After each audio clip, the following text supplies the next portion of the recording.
கழகம் தமிழ்நாட்டுல எதிர்கட்சி, ஆனா டெல்லியை பொறுத்த வரைக்கும் அது ஒரு அடிமை கட்சி.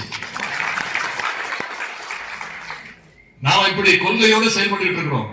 ஆனா ஒரு கொள்கையற்ற கூட்டமா, வன்மத்தை அவதூறுகளை பரப்புற கூட்டமா இன்னைக்கு ஒரு கூட்டம் உருவெடுத்திருக்கு.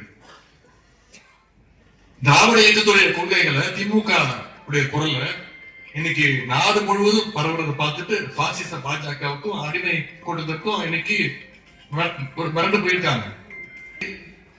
இன்னைக்கு இந்தியாவுடைய தென்கோடியில் இருக்கக்கூடிய தமிழ்நாட்டிலிருந்து நாம் வைக்கக்கூடிய பத்த வைக்கின்ற அந்த திராவிட சூடு இன்னைக்கு ஒட்டுமொத்த நாட்டையும் டெல்லியிலையும் ஆட வச்சிருக்கு.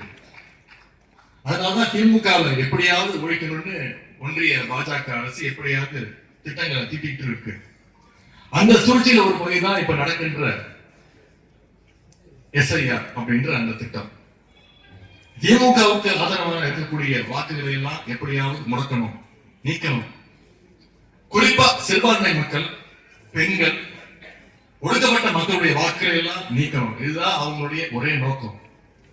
இந்த சூழ்ச்சியை முறியடிக்கின்ற வகையில நீங்க அத்தனை பேரும் உங்களுடைய வாக்குச்சாவடியில உங்களுடைய வாக்குகளை முதல்ல நீங்க சரி செய்யணும். மிகுந்த கவனத்தோடு நாம பணியாற்ற வேண்டும்.